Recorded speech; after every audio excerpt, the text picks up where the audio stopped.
They'll blanket you in Wi-Fi and profit off the radiation. Congregation collecting the people for that Satan. I keeps it blazing, cause I can read between the lines. I ain't blind, we unwind what they're really saying. Genetically modify what you're tasting.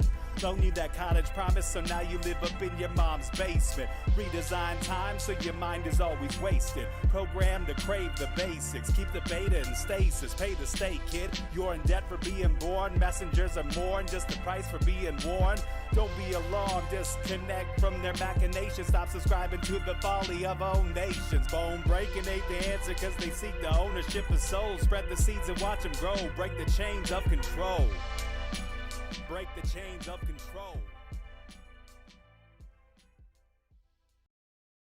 Sweet eternal balance of all that is good, true, and beautiful, friends. Tonight on Rogueways, we Rogue Warriors get to hang out with some divine feminine beauty up in here alongside a woman who is living in authenticity, which is the bravest and most uplifted state you can live in.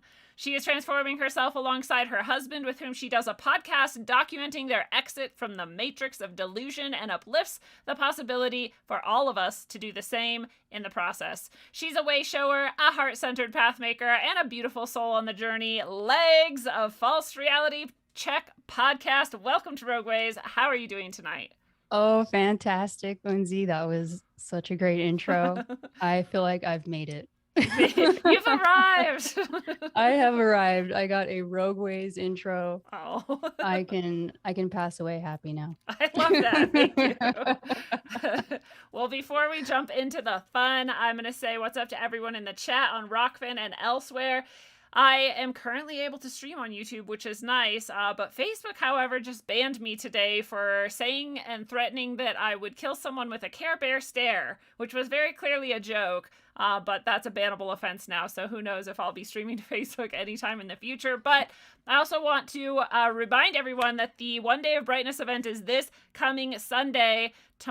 Is tomorrow the autumnal equinox? It is. Tomorrow is the autumnal equinox, and we're celebrating that equinox on Sunday with our final full circuit One Day of Brightness. It's not the final One Day of Brightness. It's just the first time we've made it through a full circle cycle of equinoxes and solstices, and so I'm very excited for it. It's really cool. I think there's just like 2 tickets left or something like that, so if you're out there and you've been wanting to go grab your ticket now. It is one of the last ones remaining. This is a virtual event. It is recorded in case you have to step away for part of it, and you can come back and watch that later. It is most of the day. It is full of guided meditation, manifestation for your future, soul messages from your guides and spiritual allies, learning to work with your personal spiritual cosmology, energy, and sound vibrational healing work with myself, Catherine O'Shea, Chance Garden, and Michael Wan, and it is going to be excellent. People who come always are so excited and stoked at what they get out of it. It's usually a lot deeper than they thought, and they're uplifted beyond what they expected. So if it sounds like what you need right now and it can carry you through some of the change in the season and the head into winter, then you should come, and we would love to have you. And also, finally, before we get started, I want to remind people we had so much fun hanging out last Thursday after Middle Path. Everybody who's in Rogueways as a supporter, either on subscribestar.com/rogueways, on rogue.locals.com, or here on Rockfin as a supporter, you all get the link to the Zoom. You can come in and hang out. It's unstructured, it's unrecorded, it's unstreamed. It's just us hanging out, and we had such a good time last week. I think we hung out for like 2 or 3 hours, so it was pretty cool. So if you want to connect with community in that way and vent and rant and laugh and cry and whatever needs to happen, then come and find your tribe and hang out with us. And finally, Legs, the pointless question of the episode for you is, if you could be a fly on the wall anywhere and any when, where and when might you want to spy? Do some spying. Oh my gosh, that is such a good question. I was wondering what this question was going to be. Let's see. I can go first if you want some time. Or if you No, got it, okay. just roll with it. What I'm like, I have a blank mind right now. What is the name of that? Is it Library of Alexandria that got completely torched? Yeah. I want to be there before that, so I can see what the heck was in there. What did they burn down? Why did they burn it down? I think that's a good spot to start. Answer. I mean, there's so many places I want to be. a fly on the wall in history, but if you have to narrow it down to one. yeah, I guess I can narrow it down to that for sure. That's a really great answer because you've narrowed it down to one, but in doing so, you can access who knows how many other locations and things because of what's Exactly. in there. Exactly. That's cool. I just had History this. of Tartaria. Yeah. I just had this like Tartarian thought. I'm like, what if the library was less like a repository of books and scrolls like we might picture it, and more like a shape and a funnel of energy that you could sit in and just like Oh, absorb the that knowledge is or so whatever. crazy. Like an Akashic record Yeah. type thing. Oh my gosh. I think That would about be Antiquitech and that are what people talk about, and I'm like, is that like what it was like? yeah. Oh my God. I'm having like so many crazy thoughts right now. That's such a good I wonder if that's how it was. Like, the Great Pyramids. Oh, obviously they some kind of energy source, right? Yeah. I wonder if you sat in the middle of that and you were able to just like beam down all this knowledge, all this energy. I don't know, just crazy random thought. No, I love it because was it Howdy McCoskey? Probably a lot of people, Oh, but I think Howdy McCoskey also talked about how art was made back then, perhaps to like elicit a very specific response in someone. And now we're like, oh, it's all subjective and it's in the eye of the beholder, which is kind of true. But he was like, no, it was for a purpose. Like this statue is supposed to bring this consciousness to you, and you're supposed to connect with that and like take it in and maybe heal some aspect of yourself or get some information you didn't have. And like the pyramids, I think he's the one who was talking about being in like the queen's chamber or the king's chamber or something, and it just so happened that like no one was in there, and he like saw beings come out of the wall and like stand there with him, and he's like, this was a whoa. way to like commune with whatever that was. That's amazing. Yeah. Yeah, I could totally see that for sure. How we cool. we like can't even imagine because we're just like slow and like reading from books one word at Right? a time. Not even just tapping on our iPads to turn the page these days, Screaming at Facebook for being an asshole. Lindsay, what does your Care Bear stare look like? That's a good question. I'd be like, I'm just like to terrify you. This is my like teacher library glare. Actually, that's not very Care Bear, is it? Yeah, that took me back to third grade. Please don't Please do stop. that. No, that's a good question. I'd have to be in like a really so like today at the gym. I've been practicing at the gym this thing. I think I was talking about it on Middle Path last week, but I was like, I'm just going to when I'm in places like this, I'm just gonna be like, I love you. I love you. I love you. And I'm just going to like broadcast that to everyone, and people will start like looking at me, and I'm like, I love you. I'm just like, and I'll like make eye contact and smile, and they'll like look away. Like, I think it's like too much love. So I need to like tone it down. But today I was like, we're all here as a community. We all are loved, and we're all working on ourselves because we love ourselves. And I was like, this is my like self-help subconscious tape I'm playing for them. Yeah. And more people were looking at me. So like more than just the love, the like unity and community and like purpose was like getting people to be like, yeah. And like I could like see them reacting to it. Can you imagine if it wasn't just me, but like the building itself was doing that, and like everyone knew it and everyone was doing it together on purpose? Like, right. Can't even imagine. Can't even begin to like scratch it. No. But anyways, I'd have to be in a space like that to know what my actual Care Bear stare, because I think that was my Care Bear stare is the point. Who knows what my face is looking like. Yeah, I don't know if I have a Care Bear stare. Maybe, let's see, maybe like... You're just kind of like my first one. Like, we're Care Bearing you, but we're also skeptical. Yeah. That was a little Trumpy, I'm sorry. I don't know. Some people need that. Well, I want to know what Little Legs was like. What was your young life like? Oh, and also, I think I already said it, but False Reality Podcast is your podcast, and we're going to get to that. Yes. And I like to remember to mention it because I am now trying to cut off YouTube early-ish. So all of you YouTube people out there, if you want to just jump over to Rockfin right now, you'll catch the entire episode uncut. But bring us back, if you would. Were you a rebel? Man. Were you a... I was a good little child. Grew up in a Christian household. Aww. Had an alcoholic father and I guess, codependent mother. But I mostly just kept to myself. stayed in like school, my studies. I played soccer. That was fun. But yeah, I was just a normal kid. I loved to play outside with my sister. Man, we got into so much trouble growing up. The days before, video games and TV shows. I mean, there was TV, but it was nothing like today where you go on Netflix and it's just constant content. Um Yeah. yeah, I miss landlines, telephones. Those were the days. But yeah, I was, like I said, I grew up Christian. Didn't really connect to that at all though. Um the church I went to was very fear based. They really like to put the fear of God in you. So there'd be like nights where I'd be laying in bed, my poor little legs, thinking, "Oh my God, am I gonna wake up and my family's gonna be gone because of the rapture?" You know, Oh, yeah. um, did I do the right thing today? Am I gonna be able to be saved when the rapture happens? Just things you probably shouldn't be thinking about as a kid, right? Um, so yeah, that I had that, and then my dad, of course, that was a whole drama in itself. Um,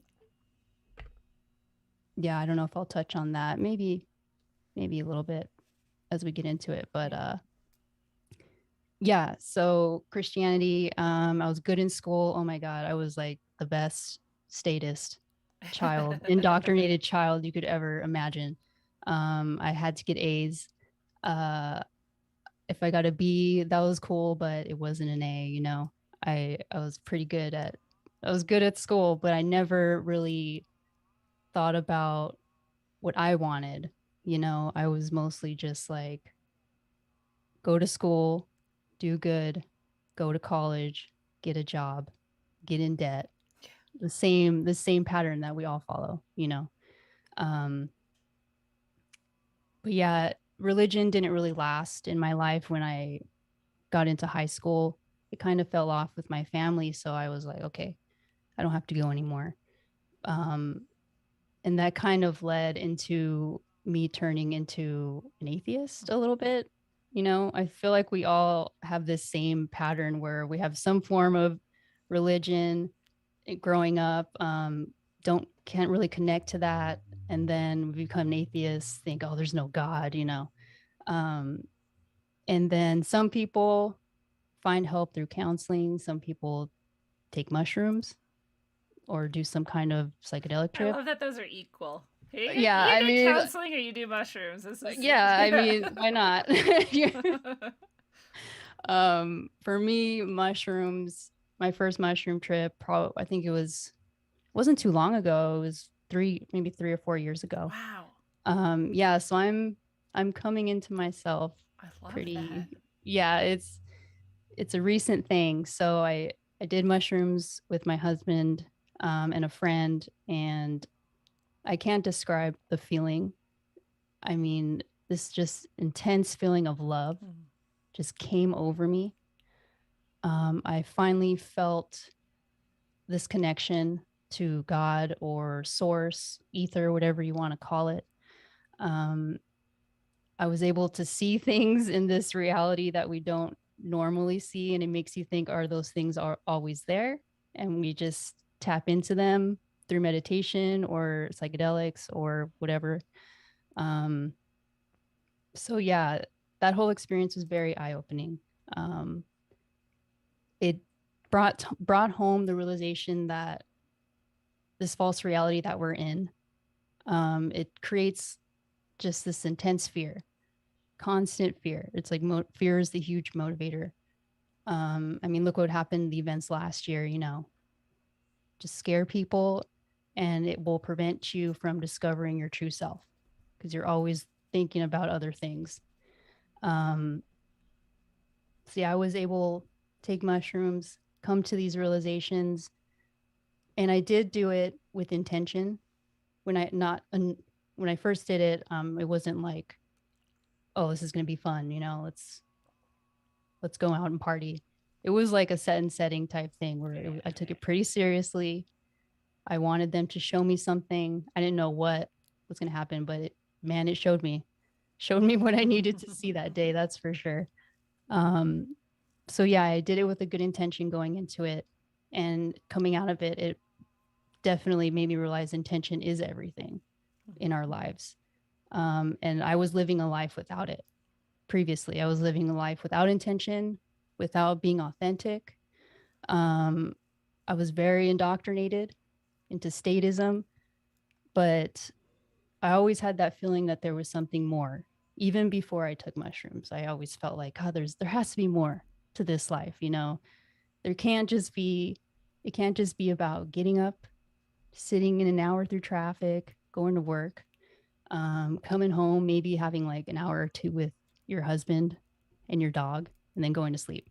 And then just getting up and doing it. Like, it can't. There's more. Yeah, there is more. But yeah, that definitely flipped a switch in me. So since then, I've just been on this journey of trying to find out what I want in life, who I am as a person. Kind of not saying like shedding or getting rid of friends. Friends have kind of just fallen off.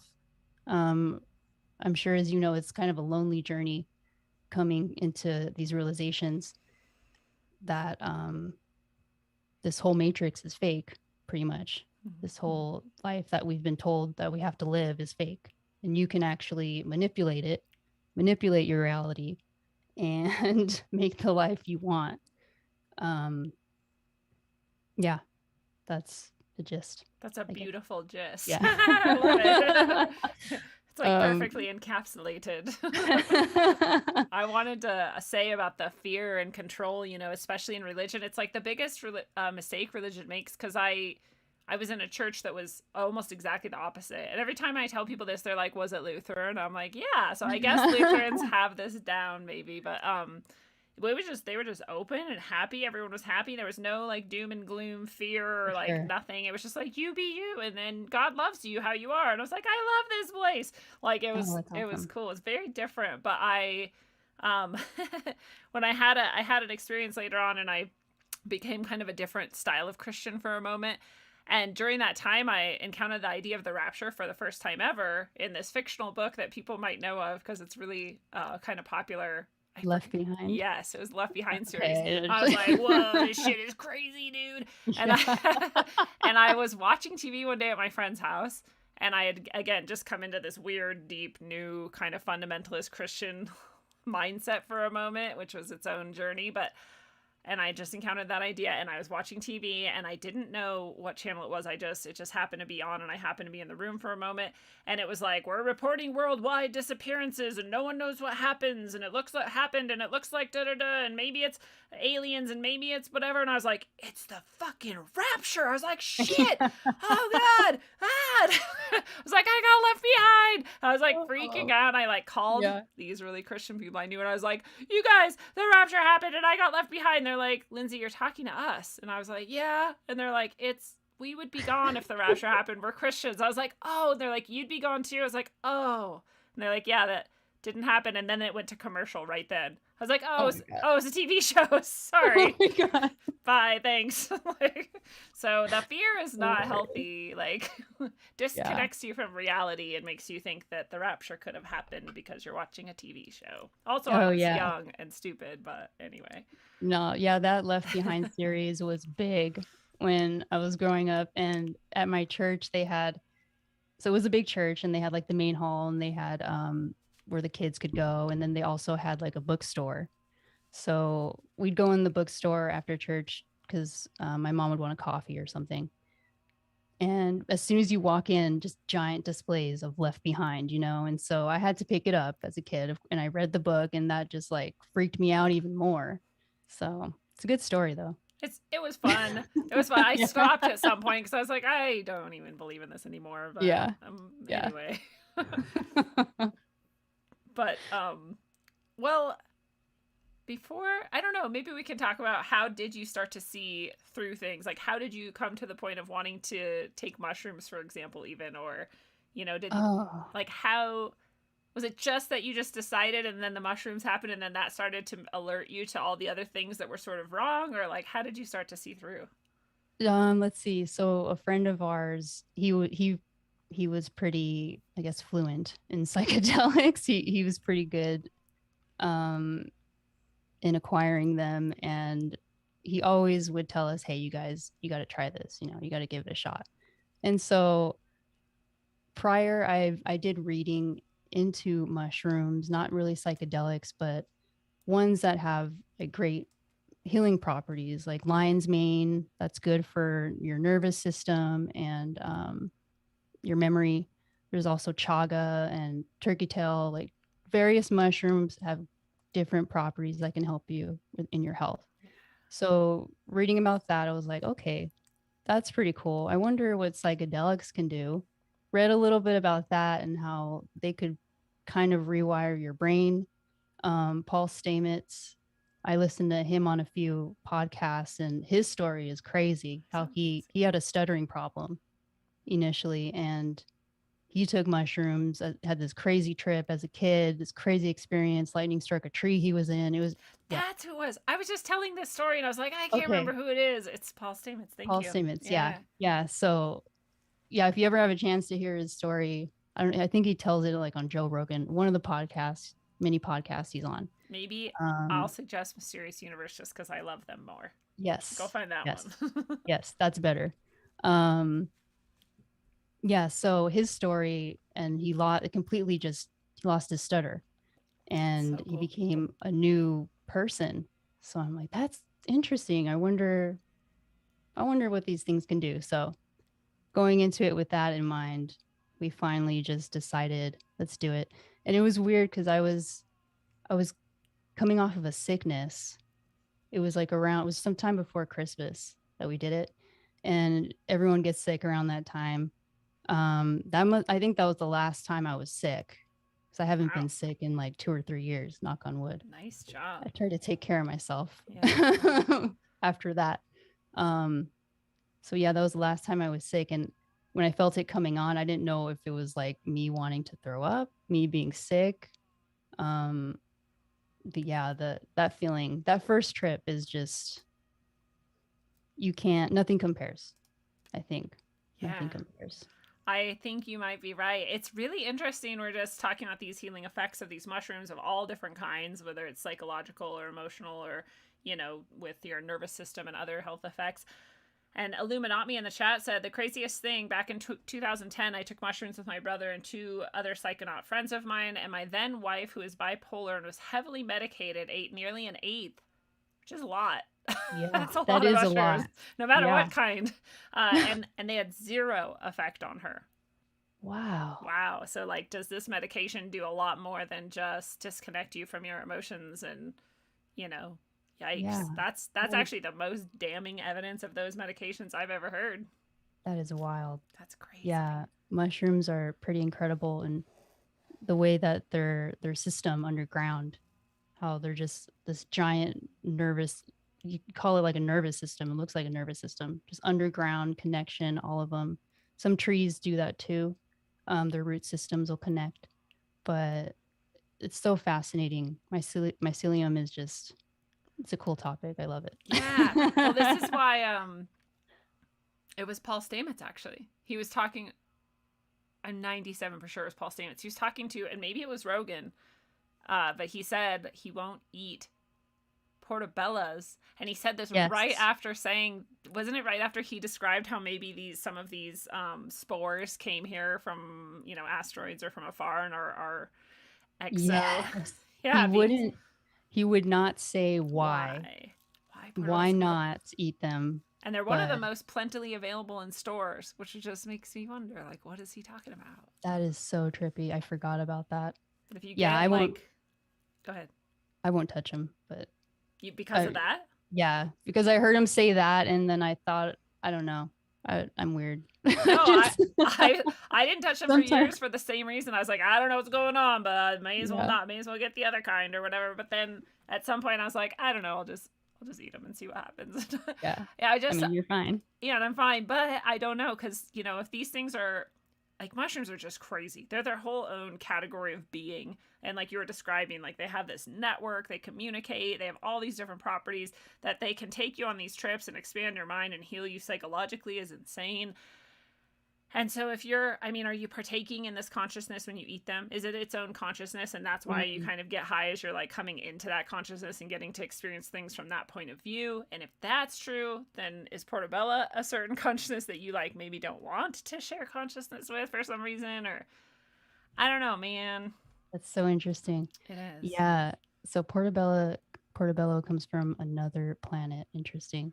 So you're saying you think mushrooms are their own consciousness, like Yeah, well, separate from the ones we're connected with? right. Okay. It's not my idea. So and it might be Paul Stamets. I don't know who I got this from, but when I heard it, I was like, that makes a lot of sense to me that you're, because there's other I don't think it's unique to mushrooms. Like I think when you take plant medicine, however you want to describe that broadly, that basically what you're doing is taking that whatever that plant medicine's consciousness is into yourself and sharing consciousness with it.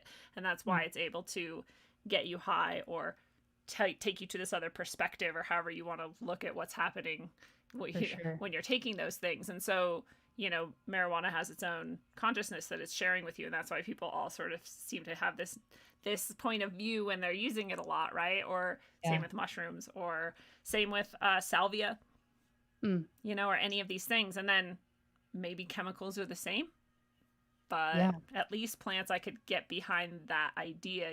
They talk about vegetarians sometimes part of why they don't want to eat meat is they're like, I don't want to partake in the consciousness, especially of a tortured Mhm. being, which makes sense to me, right? You're Yes. like Yes. torturing cows in these mass beef producing facilities and it's horrifying. Then like you're eating that, you're like taking in fear and pain and Yeah. right. And so All that stress. if you can do that from a tortured cow, why can't you do it from a mushroom or a weed plant or whatever? No, that makes sense. Yeah. In some cases, though, when you stress out plants, they actually taste better, which Huh. is interesting. I learned that that's like, sorry, a little side note. Jalapenos I'm growing.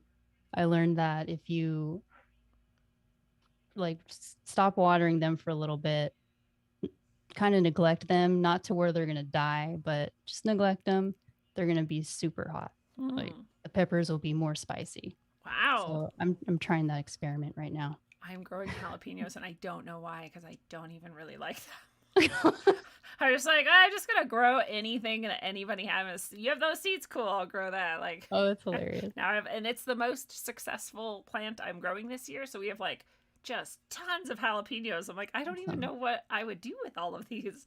Kind of want to make jalapeno jelly though. What are you gonna do with all Yeah, yours? probably salsa.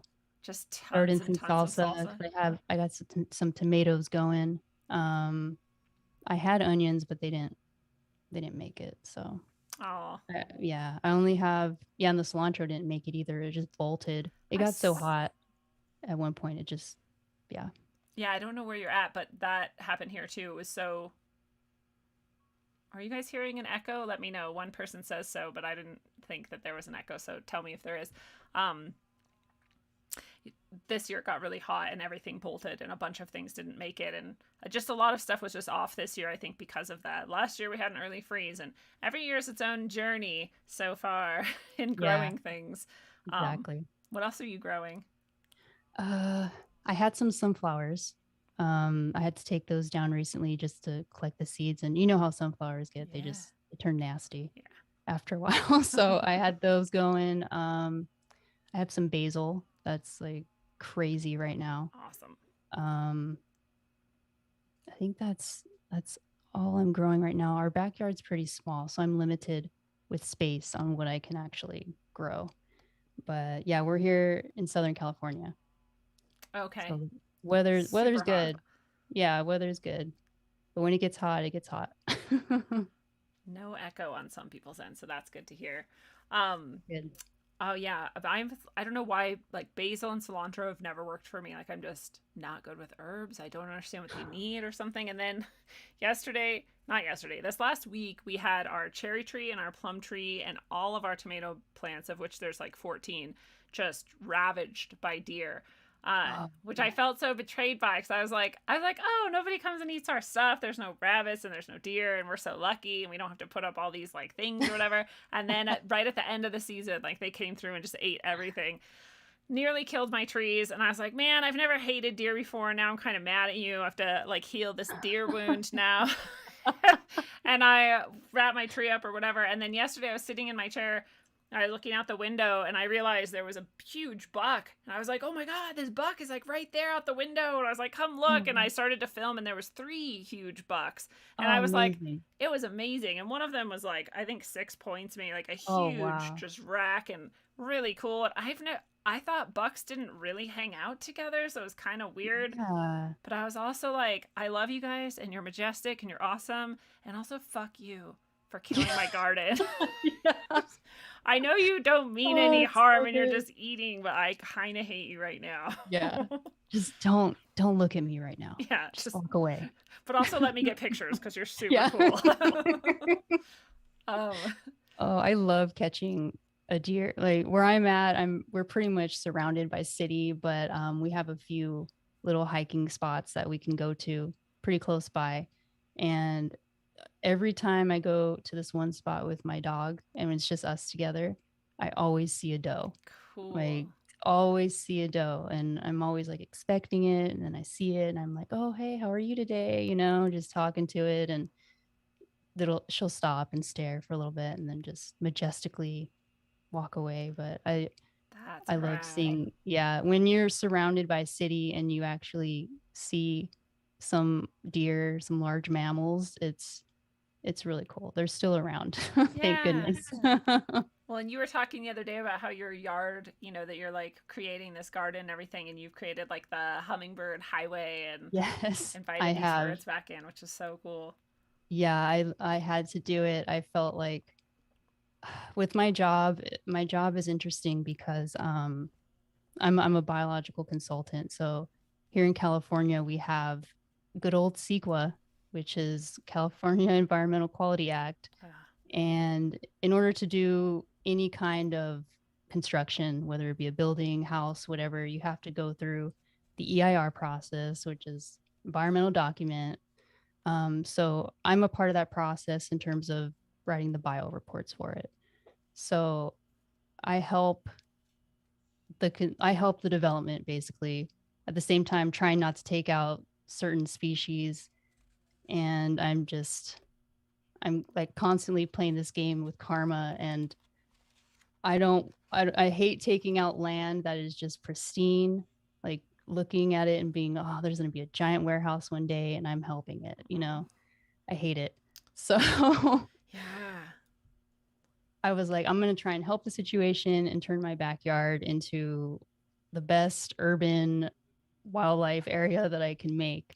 So I put up a couple hummingbird feeders. We cleared out the back, of course, planted some food.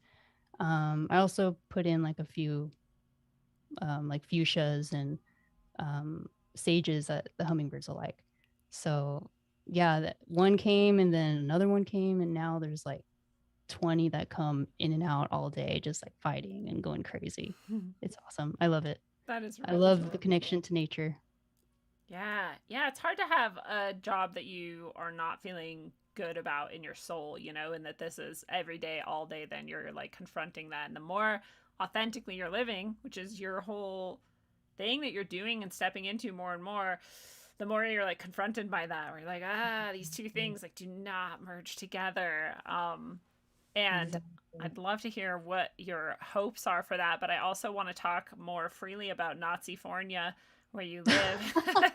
And so I'm going to tell the YouTube folks that it is time that we are going to talk about things that YouTube won't let us talk about probably from here on out a bit. And so if you like to talk about those things with us, go over to Rockfin. The link is right below you. You can click on it and hop over.